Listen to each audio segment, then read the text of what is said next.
보자 심장이 힘차게 뜁니다. 그녀를 향해 다가갑니다. 그녀의 심장도 두근거립니다. 그에게로 다가갑니다.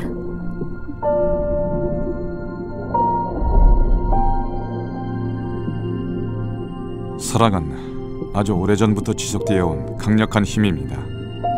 그 힘에 이끌려 하나가 되고자 하는 사랑의 욕망을 느낍니다.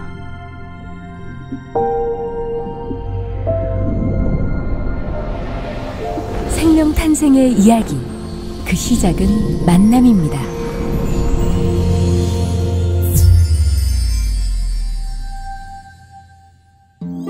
사랑을 통해 만들어진 새로운 생명체. 최초의 생명이 바다에서 잉태됐듯이 인간 또한 어머니의 자궁이라는 따뜻한 바다에서 생명 활동을 시작합니다.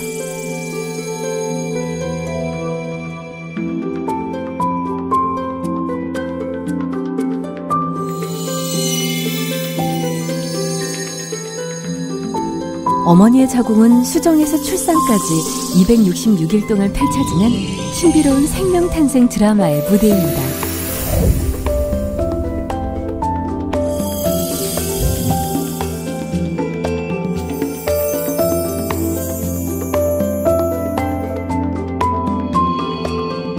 모든 드라마에는 시나리오가 있듯이 인간의 탄생 역시 특별한 시나리오에 따라 진행됩니다. 그리고 한 장면 한 장면마다 놀라운 의미가 숨어 있습니다. 15만 년 전부터 계속되어 온 생명의 드라마. 우리는 지금부터 생명의 근원을 찾아가는 아주 특별한 여행을 시작합니다.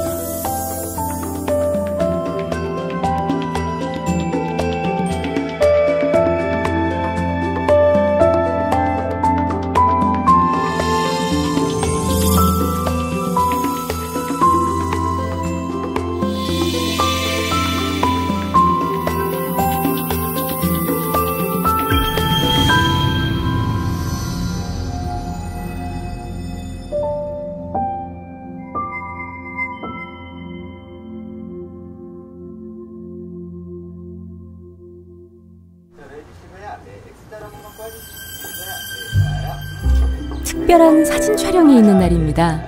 만삭 사진을 찍는 날이거든요. 오늘의 주인공은 김현경 씨와 뱃속의 아기 32주 된 푸르미입니다. 남편이 아주 사랑스럽게 아내의 배를 만지네요. 부부는 2년 동안 아기와의 만남을 기다려왔거든요. 푸르마 사랑한다.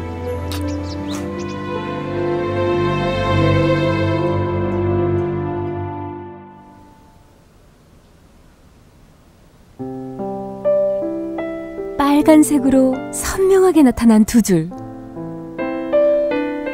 와, 아기를 가지셨나봐요. 기쁘고 가슴이 설레기도 하고 벅차고 만감이 교차하는 순간이죠. 그건 남자에게도 마찬가지입니다. 곧 아빠가 된다는 의미니까요. 꽃망울이 터집니다. 생명 탄생을 위한 수정을 기다리는 것이죠. 임신의 첫 출발도 난자와 정자가 만나는 수정에서 시작됩니다.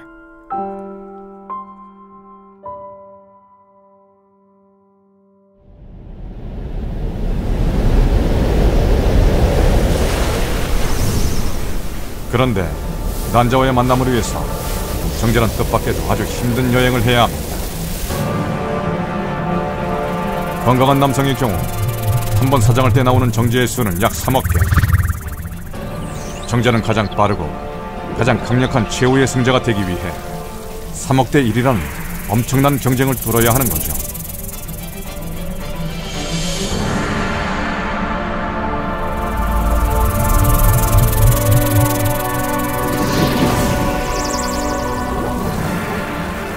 벌써 경쟁에서 뒤처지는 정자들이 생겨납니다. 머리가 둘이거나 핵이 없거나 건강하지 못한 녀석들이죠. 그런데 이들 역시 제 나름의 역할이 있습니다. 주인공이 될 만한 한 마리의 정자를 위해 희생하는 일종의 특공대인 셈이죠.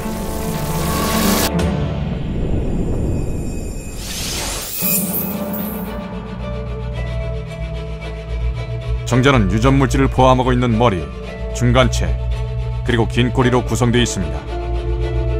머리 뒤쪽, 미토콘드리아 형태의 에너지 연료가 바로 추진력의 근원입니다. 정자 꼬리가 약 1000번 움직여야 1cm 정도 앞으로 나아갑니다. 난자까지의 거리는 약 18cm. 170cm의 남자가 5km를 수영하는 것과 같죠. 와, 추진력이 굉장히 하겠는데요?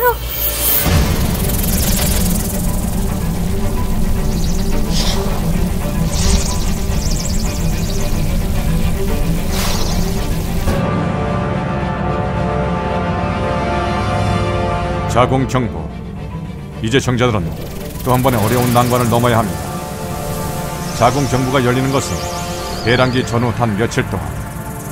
이때 정자가 이것을 통과하면 임무 수행을 위한 기회를 얻게 되는 거죠.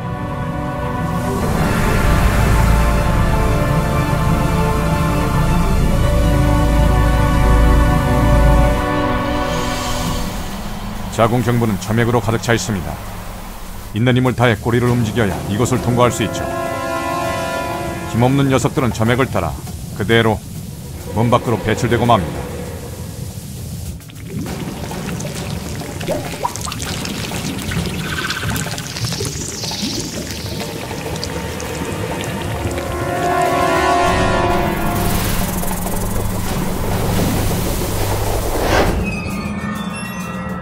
이번에는 강력한 적들이 나타났습니다.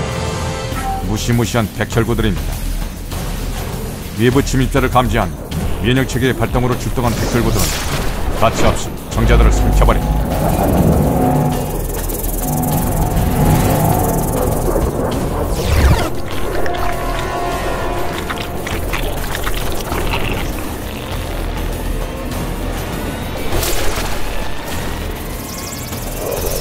수정이 이루어지는 난관에 팽대부까지 가는 동안 대부분의 정자들은 소멸됩니다.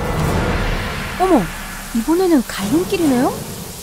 이쪽이냐 저쪽이냐 순간의 선택이 정자의 운명을 좌우합니다. 이건 실제 나팔관을 촬영한 건데요. 난자는 한쪽 나팔관에서 정자를 기다리거든요. 그러니까 난자가 없는 쪽 나팔관으로 향한 정자들은 불쌍하게도 난자를 만날 수 없는 겁니다. 난자가 있는 나팔관에 도달했다고 해도 아직 안심하기엔 이릅니다. 나팔관의 울창한 선모들이 계속 움직이면서 정자들의 전진을 방해하거든요. 아, 18cm 가기가 왜 이리 힘들까요? 와, 드디어 난자가 나타났어요.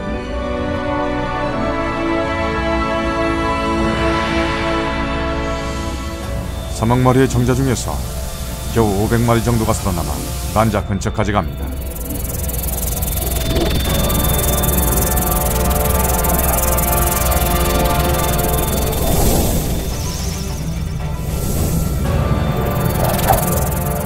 정자들은 커다란 난자 주위를 수영하면서 안쪽으로 들어갈 길을 마련하기 위해 했습니다. 그 강한 힘 때문에 조용한 난자도 흔들릴 정도. 한 마리가 드디어 성공하나 봐요. 우리의 주인공 단 한 마리의 정자가 고리를 드릴처럼 돌리며 난자 투명대에 머리를 듭니다. 드디어 난자 세포막에 들어간 정자가 최후의 승자가 되는 거죠.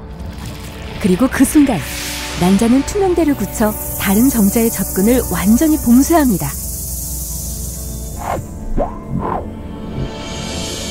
정자의 핵과 난자의 핵이 서로 잡아당기듯 융합합니다. 이 순간 유일무이한 유전 정보를 가진 인간의 배아가 새롭게 창조됩니다. 꽃이 피어야 열매가 맺죠? 여자를 꽃에 비유하는 이유도 생명을 잉태하고 키우기 때문일 겁니다.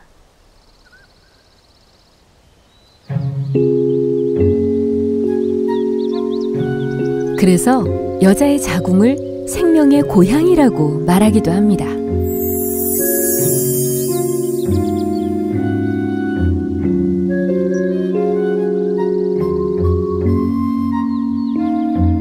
임신을 위해서는 복잡한 퍼즐이 완벽하게 맞아야 합니다.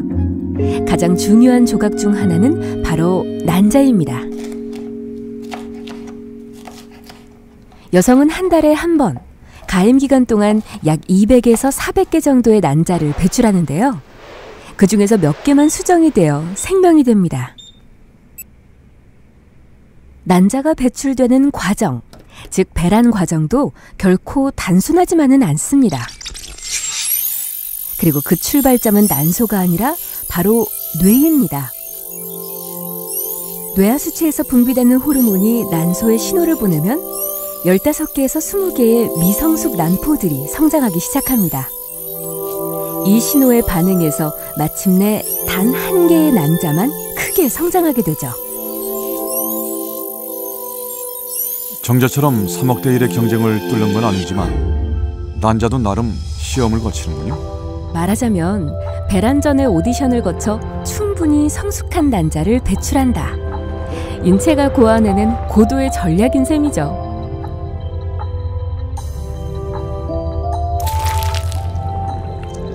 난포가 터지면서 과립세포에 둘러싸인 난자가 배출되는데요. 이걸 바로 배란이라고 부르는 겁니다.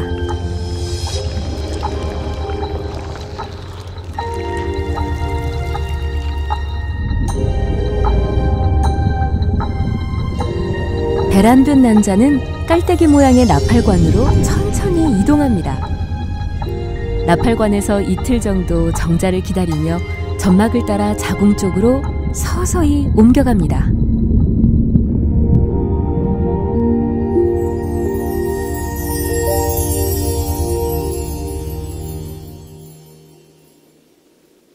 건강한 난자와 정자가 만나면 수정이 되는 거죠. 그런데 여러 개의 난자가 필요한 특별한 경우도 있습니다. 나이가 많으시거나 난소 기능이 나쁘신 분들은 잘 안 자랍니다. 이분은 난소 기능이 좋으셔서 이렇게 주사를 줬을 때 여러 개가 잘 자라죠. 이 까만 게 난포고요. 이 안에 지금 바늘이 들어갔죠. 들어가서 지금 난포액을 빨아들여서 지금 크기가 줄어들고 있습니다. 시험관 하기 시술은 배란되기 전 여러 개의 난자를 채취해서 시험관 내에서 인공적으로 수정을 시키는데요. 난관 폐쇄나 자궁 내막증 등의 난임 치료법으로 쓰이고 있습니다. 시험관 하기의 성공률은 평균적으로 약 30% 전후라고 합니다. 수정이라는 첫 출발이 결코 쉬운 일이 아니군요. 그럼요. 특히 비정상 난자의 경우에는 수정이 어려우니까 임신도 어렵죠.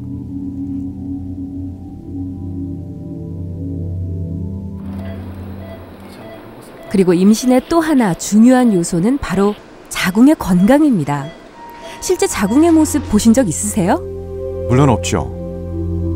이게 자궁 모습인가요? 네, 절 포함해서 아마 대부분 처음 보실 거예요. 자궁 내막종 제거 수술인데요. 자궁 내막증의 가능성이 조금 더 높아 보이네요. 약간 유착도 있고 그래서. 근데 지금 왼쪽 난소에 혹이 생겨 있고 오른쪽 난소에 혹이 생겨 있는 상태라서 만약 이런 상태라면 나팔관이 정상이긴 하지만은 아기는 가질 수가 없습니다.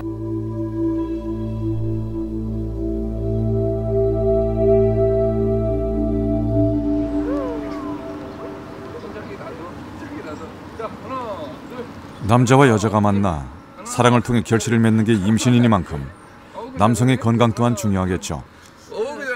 정영호 씨도 둘째 아이를 갖기 위해서 열심히 운동을 하고 있습니다. 몸무게 봤어? 하나 둘 특히 체중을 줄이려고 노력 중인데요. 건강한 아기를 갖기 위해서라고 합니다. 아무래도 이제 둘째를 낳을 때 비만인 상태에서 이제 그런 유전자를 주는 것보다는 좀 더 이렇게 살을 더 빼고 몸도 좋은 상태로 해서 좋은 유전자를 물려주고 싶어서 그래서 이렇게 운동을 하게 됐습니다.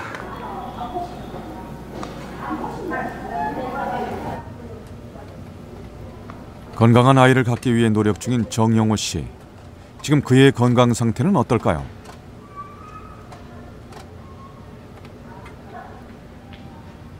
이번엔 또 무슨 검사를 하는 거예요? 가장 중요한 검사인데요. 정액 검사를 하는 겁니다. 그러니까 정자가 얼마나 건강한지 또 양은 적당한지 확인을 하는 거죠. 이 빨간 선들은 뭔가요? 정자의 움직임을 나타내는 선인데요. 붉은 선이 길고 직선일수록 운동성이 더 좋은 겁니다. 본 모니터에 나타난 것처럼 그 정자의 운동성에서 직진성, 즉 일정한 시간에 앞으로 고르게 나아가는 그러한 패턴과 그리고 정자의 수는 그 WHO에서 권장하고 있는 밀리리터당 2천만 마리 이상의 숫자를 나타내고 있으면 정상적인 범위에 있다고 저희가 판단을 하고 있습니다. 운동성과 양, 형태, 그리고 생존성이 뛰어난 20대 남성의 정자 모습입니다. 이 정자들은 숫자도 적고 힘이 없어요. 아빠들의 음주와 흡연을 많이 하면 정자들이 힘이 없습니다. 정자가 만들어지는 데는 약 70일이 걸리는데요. 건강한 임신을 위해서는 남자들도 3개월 전부터 몸 관리를 해야 한다고 합니다. 정자들이 바빠졌는데요? 네, 난자를 향해 열심히 헤엄치는 중이거든요. 이건 수정 과정을 현미경으로 촬영한 겁니다. 꼭 우주를 보고 있는 것 같아요. 네, 그렇죠. 이 수정을 통해 하나의 생명이 시작되고 인간을 소우주라고 하니까 맞는 말이기도 하죠. 저기 정자 한 마리가 막 난자를 뚫으려고 해요. 난자를 둘러싼 과립세포를 뚫고 외벽으로 진입을 시도하는 거죠. 정자는 과립세포의 일부가 없어진 틈새를 찾아서 뚫고 들어가야만 난자 표면까지 접근할 수가 있거든요. 어떻게 보면 참 눈물겹네요. 외벽을 통과하고도 3, 4분 또 열심히 헤엄쳐야 난자의 핵에 도달하고 마지막 승자가 될 수 있습니다.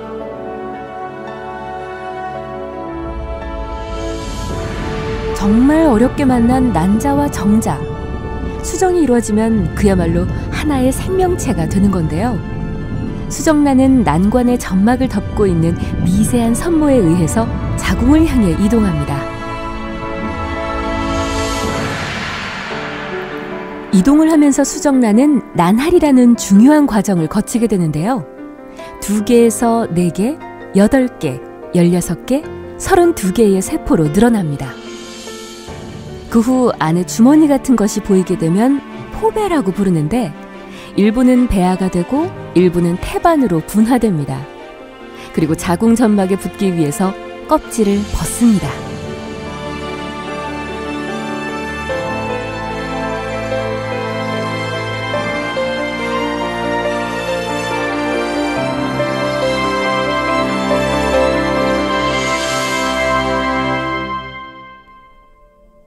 난할을 하면서 수정란은 38주 동안 살집인 자궁에 어떻게 자리를 잡는 걸까요?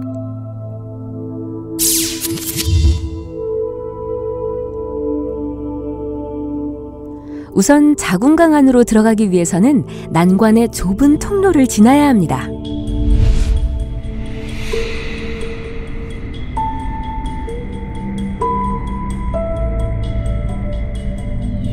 드디어 정착할 장소를 선택했습니다. 놀라운 건 이때부터 태반을 형성한 세포들이 제 역할을 착착 해낸다는 건데요. 영양분과 산소 등을 활발히 교환하기 시작하는 거죠. 지금부터는 더욱 급격한 변화가 일어납니다.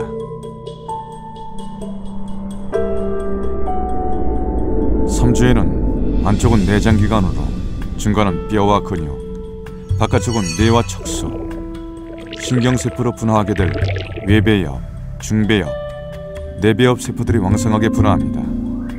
손으로, 심장으로, 눈으로 미리 예정된 순서대로 치밀하게 그 모양을 갖춰가는 생명. 이 지도를 페이트맵, 운명의 지도라고 부릅니다.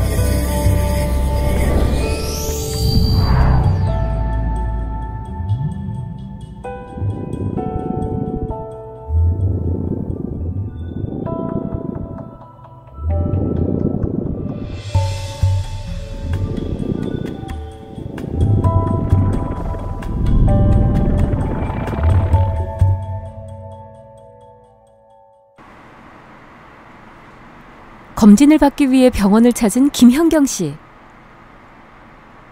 이전보다 아기가 많이 컸어요. 네, 이제 자궁 안에 이제 임신 10주가 되어 아기가 잘 자라는지 초음파 검진을 합니다. 몸통도 보이고 아기 움직임도 아주 좋네요.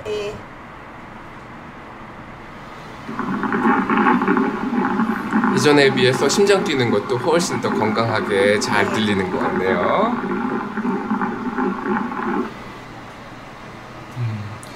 거의 4cm 정도 크기에 10주 넘어서 10주와 11주 사이 사이즈가 되는 것 같아요. 애기 잘 크고 있네요. 엄마 푸름이. 아, 이게 푸름이네. 여기 팔하고 다리. 심장도 머리도 눈으로 확인되기 훨씬 이전부터 특별한 순서에 맞춰 성장해 왔다는 것이 놀랍기만 하네요. 예쁘지. 아유, 진짜 예쁘네. 이것 봐. 많이 컸지? 많이 컸다. 아기가 점점 크면서 장기들을 설명해 주시더라고요. 이게 위고 이게 심장이고 정말 신기했어요. 그런데 뇌도 벌써 두개골로 나눠져 있다 하더라고요. 그 작은 몸에 조막조막 장기들이 있다는 게 너무너무 신기했어요. 수정 후 첫 8주의 임신 기간을 배악이라고 부릅니다. 이 기간 동안 아기의 심장과 간, 허파, 장기와 팔다리 등 신체 조직이 만들어지는데 장기의 90% 이상이 만들어지는 아주 중요한 시기입니다.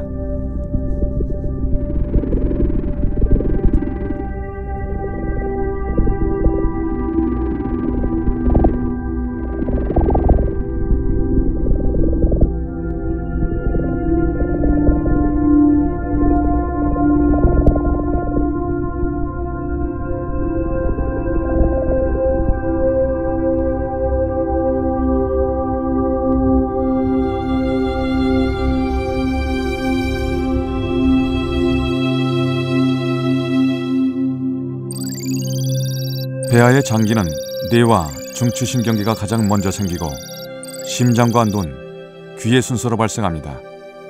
이렇게 발생 순서가 다른 이유는 무엇일까요?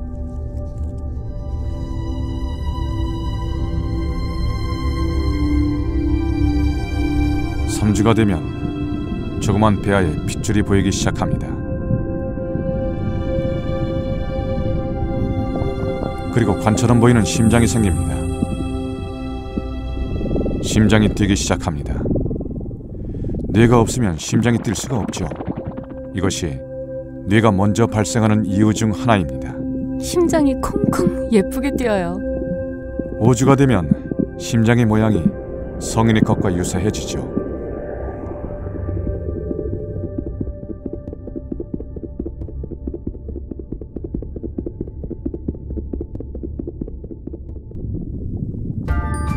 얼굴도 조금씩 모양을 갖춰가는 것 같은데요. 임신 5주에는 얼굴 특성이 나타나기 시작하죠. 눈이 생겨날 자리도 조금씩 옆으로 크기를 넓히게 됩니다.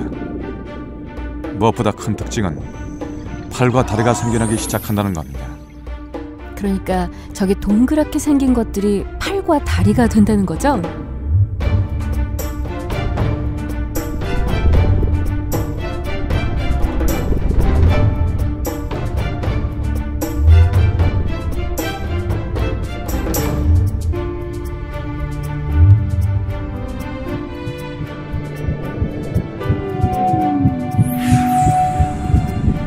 (5주) 때에는 머리가 몸 전체 크기의 절반을 차지합니다. 신경들이 온몸에 퍼져 있죠.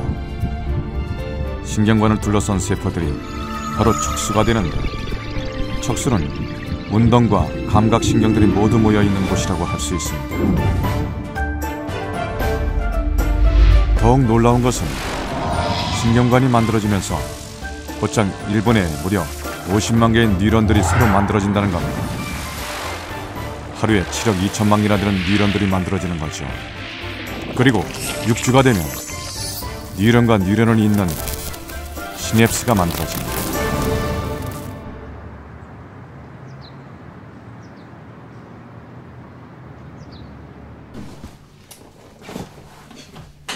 요즘 열심히 엽산제를 챙겨 먹는다는 이은희 씨. 둘째를 임신했기 때문입니다. 그것도 쌍둥이로 말이죠. 맛있어요? 엄마 맛있어요? 아니, 맛은 없어.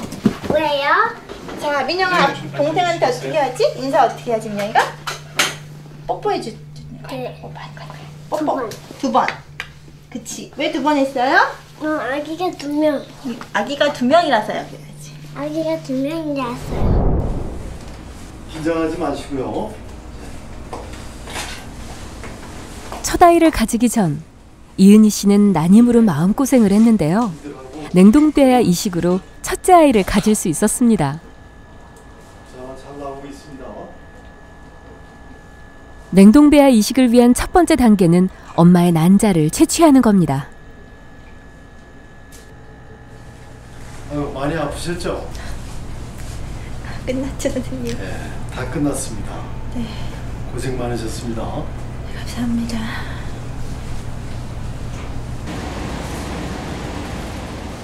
엄마의 난자와 아빠의 정자를 인공으로 수정시킨 뒤 그 배아를 느린 속도로 냉각을 시켜서 보관하는 거죠. 모체의 환경이 착상에 적합하도록 한 후 냉동 배아를 이식하게 됩니다. 그럼 지금 뱃속에 있는 둘째 쌍둥이도 그때 수정된 배아로 임신을 하게 된 거군요. 그렇죠.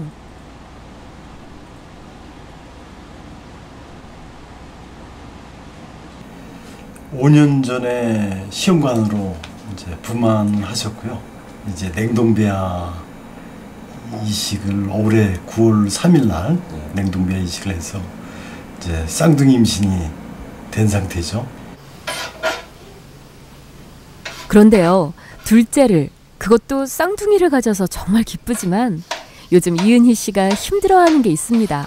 바로 입덧인데요.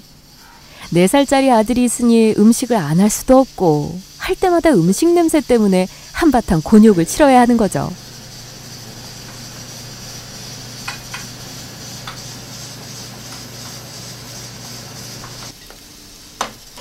입덧이 시작된 건 임신 6주째부터였다고 하네요.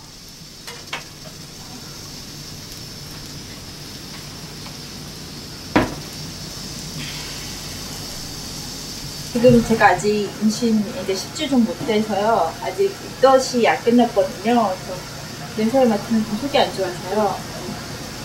저 혼자 몸이라면 안 먹겠는데 아이가 있어서 안 할 수도 없고 괴로워요.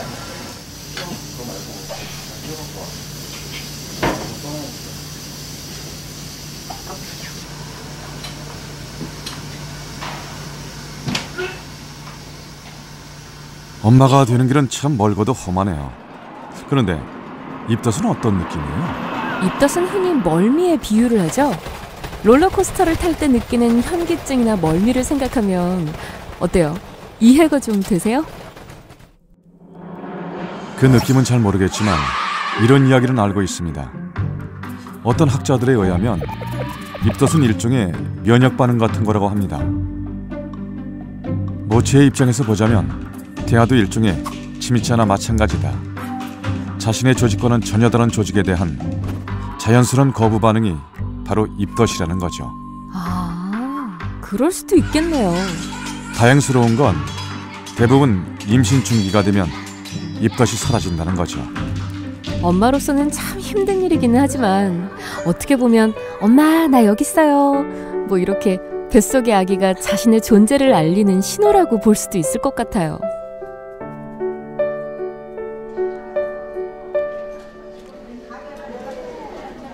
엄마가 되기 위해 넘어야 할 난관들이 이것만은 아닙니다. 오늘은 임신성 당뇨인지를 확인받기 위해 병원을 찾았습니다.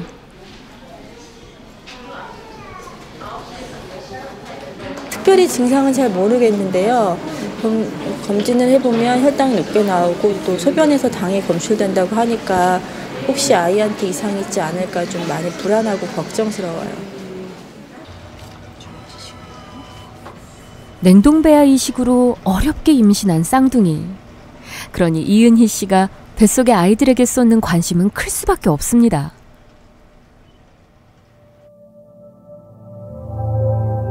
엄마가 임신성 당뇨일 경우 뱃속 태아가 거대아가 될 가능성도 있기 때문이죠.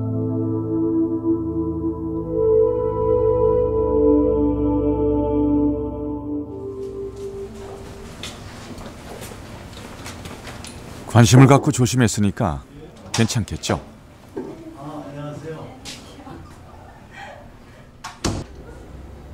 그래도 조심조심 해야 하니까 직접 초음파로 확인해 보는 게 낫겠죠? 이거 움직이는 게 지금 심장 뛰는 건가요? 깜빡깜빡하는. 그렇죠.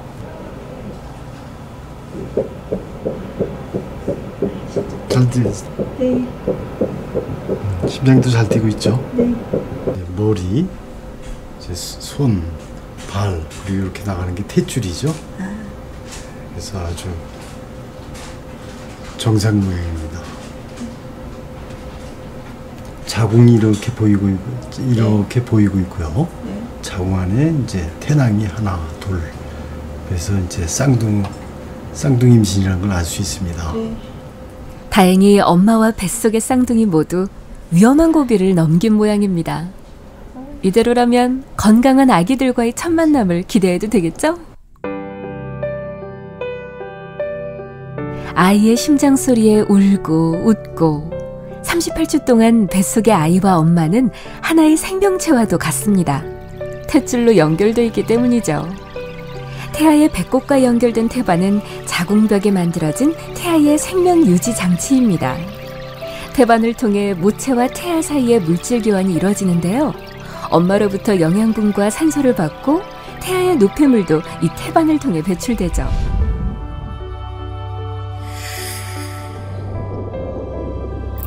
태반은 엄마의 자궁에 자리 잡은 아기 생명의 뿌리. 탯줄은 아기라는 꽃을 키워내는 줄기인 셈입니다.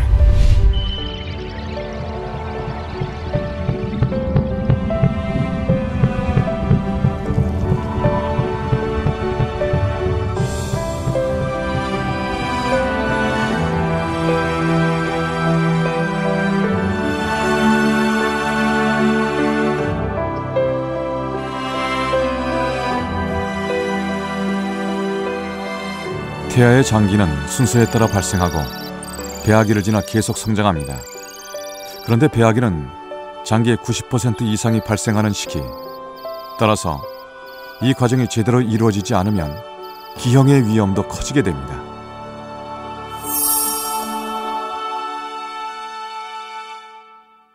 이때는 태아가 앞으로 성인이 돼서 필요한 모든 장기들이 순서대로 만들어지는 시기입니다. 그리고 10주가 지나면 태아기에는 배아기 때 만들어지는 장기들이 단순히 발육만 하는 시기가 되죠. 그렇기 때문에 2주에서 10주 이 사이에 장기가 만들어지는 시기에 아기는 특히 나쁜 환경이라든가 독성물질이라든가 약물들, 이러한 나쁜 환경에 노출돼서는 안 되는 이유가 바로 거기에 있는 것입니다. 임신 6주가 되면 장기의 발달 속도도 빨라집니다. 그런데 특이한 것은 탯줄 속으로 장이 빠져나와 있다는 겁니다. 간이 커다랗게 자리를 잡고 있어서 위와 장이 자랄 공간이 없기 때문이죠. 8주가 되면 장기가 거의 만들어지고 9주부터는 장기가 다시 배 안으로 들어갑니다.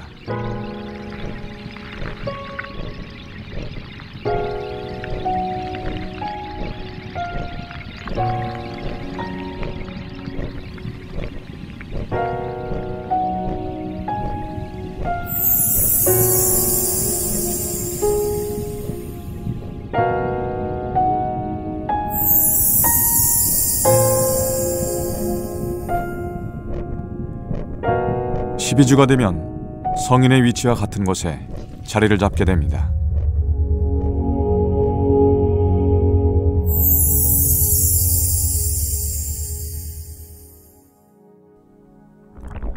다른 장기와 마찬가지로 얼굴의 발생 시기도 매우 중요합니다. 특히 임신 6주부터 9주까지는 아기의 입천장이 만들어지는 때입니다.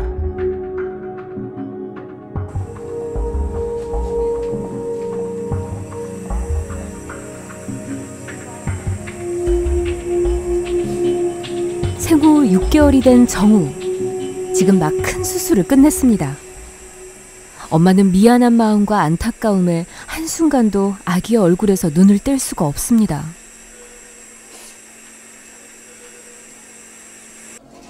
가장 크죠. 내가 내가 왜 그랬을까 싶기도 하고, 저는 변명 아닌 변명으로 몰랐다고, 임신 사실을 몰라서 그랬다라고는 말은 하지만 저한테는 그 죄책감은 어떻게 없어지지가 않더라고요. 지금까지도. 앞으로도 그럴 것 같고. 안타깝게도 정우는 선천적으로 기형을 갖고 태어났습니다.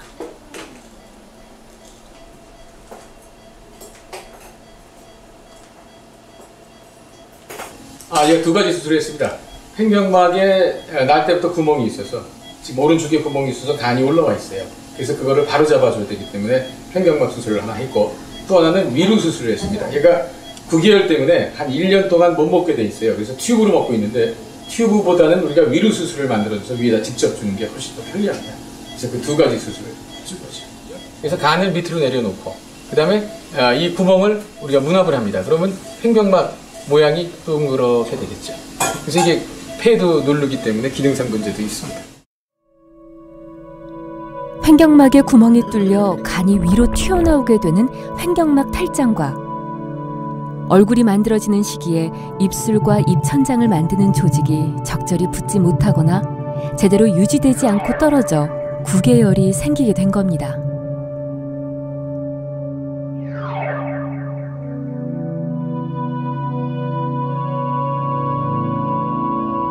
그대로 둘 경우 근육이나 연골, 뼈의 전체적인 변형이 일어나며 나중에는 코와 치아, 위턱의 성장에까지 영향을 미치게 됩니다. 횡격막 탈장과 구개열 수술을 함께 받은 정우. 6개월 아기에겐 결코 쉽지 않은 수술. 그래도 정우는 긴 시간을 잘 버텨줬습니다. 그리고 이제 엄만 정우에게 희망과 약속의 말을 조심스레 건넵니다. 부끄럽지 않은 엄마야. 그러니까 자기 또래 친구들한테나 누구한테도 당당하게 부끄럽지 않게 생각하는 그런 엄마 되고 싶지도 않고, 앞으로 그렇게 부끄럽지 않은 엄마가 되고 싶어요.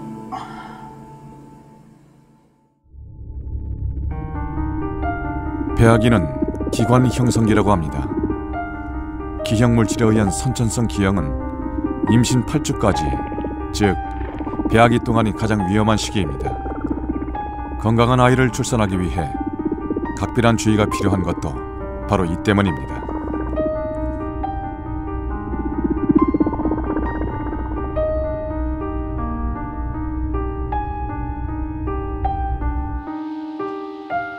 엄마의 자궁 안에서 한 생명이 자라고 있습니다. 이 아이는 임신 8주 된 배아라고 합니다. 실제 배아의 모습인가요? 그럼요. 의학용 내시경으로 촬영한 건데요. 자궁 내 태아의 모습을 직접 관찰할 수 있어요. 이제가 8주가 된 배아인데 심장 뛰는 것도 보이고 손과 발, 눈의 윤곽이 제법 뚜렷이 보이네요. 참 신기합니다. 임신을 한 순간부터 자궁 안에서는 놀랍고 기적 같은 일들이 계속되는 거죠.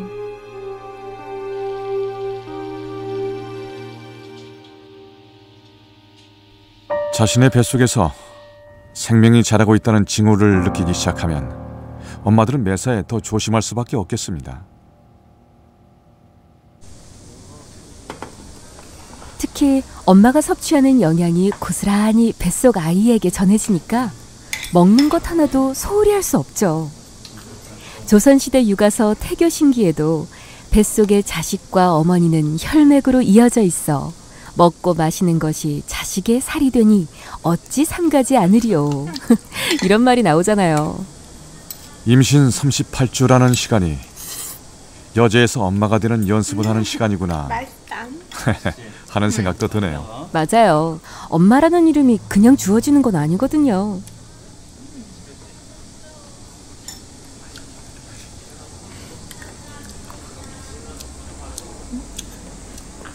저희 친정아버지께서 항상 전화를 하시거든요. 항상 그냥 딸 이렇게 부르시는데 지금은 푸름이 엄마 이렇게 부르세요. 저희 애기 태명이 푸름이거든요. 그래서 푸르미 엄마 이렇게 부르시는데 엄마라는 호칭을 이제 나도 쓸 수 있는가라고 생각을 하면서, 그리고 가령 음식을 먹을 때도 친구들을 만나면 커피숍에 가잖아요. 커피숍을 가게 되면 커피를 마시게 되는데, 커피를 먹거나 인스턴트 식품을 먹을 때 이걸 먹어서 우리 애기한테 안 좋진 않을까? 애기가 먹으면 좋지 않을 텐데 라는 걱정을 하는 제 모습에 이제 나도 엄마가 되는구나 라고 생각을 하게 돼요. 안녕하세요. 김표기 고객님 되시나요? 안녕하세요. 아이폰 4S 아마 모든 임산부들의 바람은 엄마의 뱃속에서 38주를 다 채우고 아이가 건강하게 태어나는 걸 텐데요. 확인차 전화드렸습니다. 예, 오늘 32기가 김세현 씨는 첫째 아이를 임신했을 때 조선의 위기를 가까스로 넘긴 적이 있다고 합니다. 3번의 유산을 경험하고 어렵게 임신에 성공한 김세현 씨. 매일매일 아이와 건강하게 만날 날을 기다리고 있었습니다. 그런데 임신 25주쯤의 어느 날,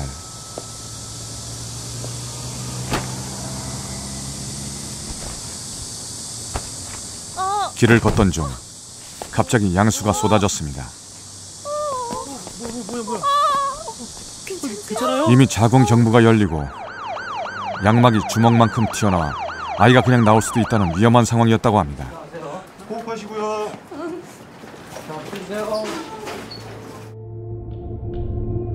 문제는 자궁경관 무력증. 출산 전까지 굳게 닫혀 있어야 할 자궁문이 임신 중반기에 갑자기 열리면서 양수와 함께 태아가 배출되는 겁니다. 미숙아로 태어나거나 불행한 경우 아이를 잃을 수도 있습니다.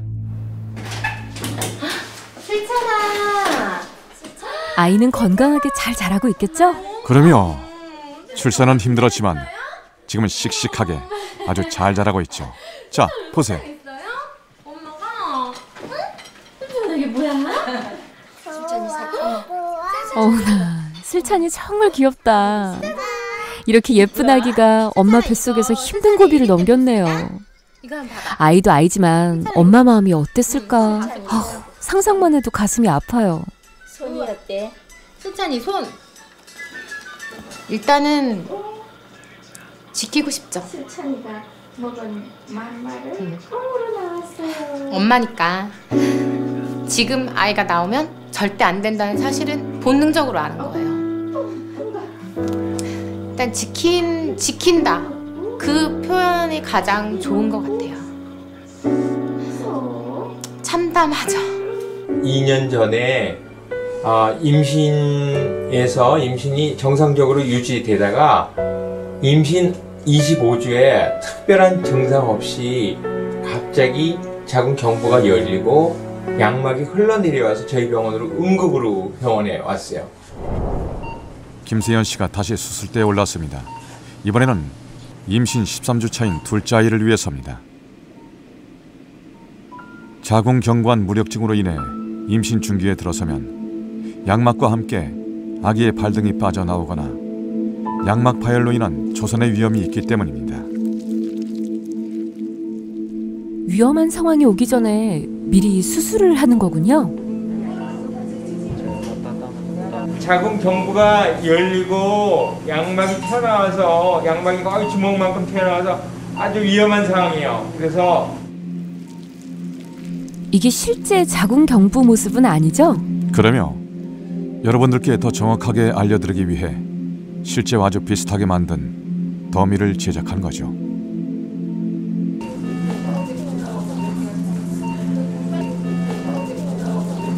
자궁 경부면 아기가 나오는 길인데 어떻게 수술하나 그것도 참 궁금해요.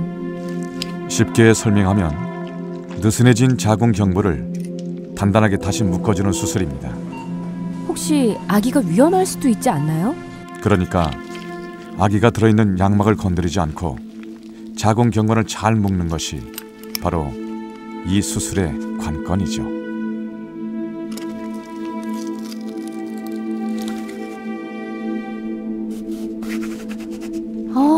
정말 신기하네요. 이렇게 단단하게 입구가 닫혀지면 아이도 안전하고 편안하게 잘 있다가 나올 수 있겠어요.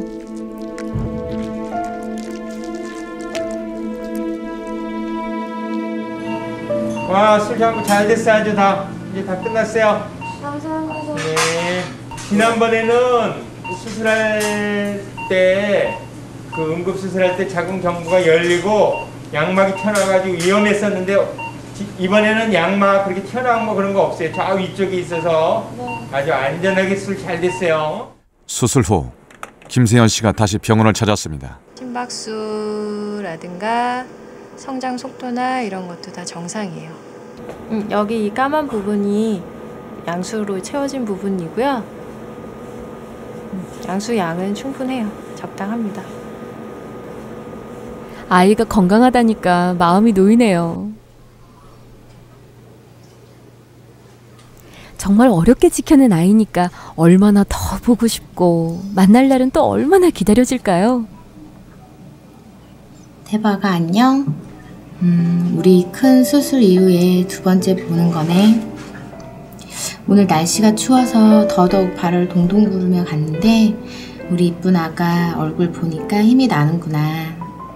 우리 대박이가 수술 이후 조금이라도 힘들면 어쩌나 걱정했는데 정말 큰 무리 없이 우리 역시 아가가 힘차게 잘 자라줘서 너무 고마워.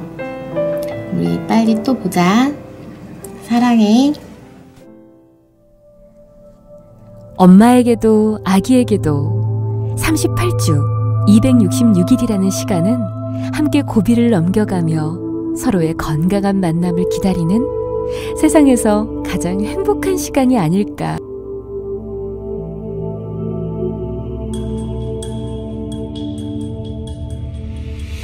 무사히 8주를 보내면 배아는 작은 사람의 외형을 갖추게 됩니다. 머리가 크게 자라고 팔과 다리, 손가락의 모습도 확인할 수 있습니다. 몸 길이도 3cm 정도 자랐습니다.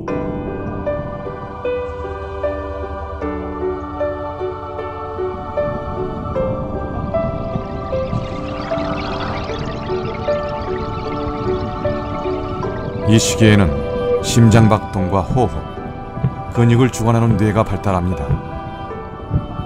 아직까지 관절이 다 만들어지지 않아 몸 전체를 움직이는 큰 운동만 관찰되지만 장기 형성은 거의 끝난 상태입니다. 다만 머리의 두개골은 아직 완성되지 않았는데 뇌가 더 자랄 수 있도록 공간이 필요하기 때문입니다. 자궁, 아기의 궁전. 엄마가 마련한 따뜻하고 성스런 궁전에서 아기는 기적같이 엄마와 만났습니다. 그리고 예정된 길을 따라 아기는 무럭무럭 자라납니다. 이 기적은 10달 동안 계속될 것입니다. 이 궁전을 지키는 엄마의 사랑은 끝이 없으니까요. 지금 힘을 잘 주셔야 진짜 아기가 나와요.